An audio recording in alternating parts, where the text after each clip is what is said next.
Ilang PDLs sa Dagupan City Jail ilang taon na umanong hindi binibisita ng mga kaanak. Narito ang report.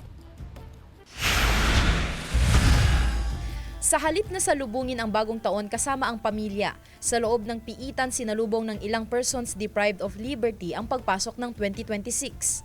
Masaya ang ilan sa bungad ng bagong taon kasama ang kanilang mahal sa buhay na bumisita kaninang umaga. Pero ang ilan nangungulila sa presensya ng kanilang mga mahal sa buhay. Isa na rito si Berto, hindi niya tunay na pangalan, magdadalawang taon na siya sa piitan. Ni minsan hindi pa raw siya binisita ng kanyang pamilya. Siyempre po hindi po maalis ang isa na po yung lungkot.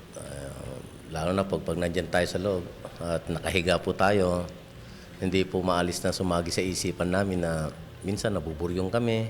Ganito rin ang sitwasyon ni Cheska. Hindi rin niya tunay na pangalan. Mahigit 3 taon na sa piitan si Cheska at kailan may hindi raw siya binisita ng kanyang kaanak. Simula po nakulong ako dito, hindi na po ako dinalaw.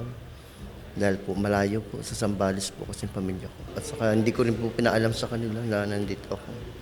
Nagsasagawa ng mental at physical intervention ang BJMP sa mga tulad ni Cheska at Berto. May mga programa rin silang inilaan na magsisilbing libangan at learning ground ng mga nasa piitan. Ngayong araw naglunsad ng special visitation hours ang City Jail sa ilalim ng kanilang Family Day program. Ay inaalaw namin ang mga minors, especially yung mga below 15 years of age para po makasama po nila yung kanilang mga magulang, mga kapatid nila at mga relatives din nila po. At maging masaya sila ngayong bagong taon. Para sa ilang PDL, ang bagong taon ay hindi lamang pagdiriwang kundi isang tahimik na panalangin na balang araw ay muli rin nilang masasalubong ang bagong taon kasama ang kanilang pamilya.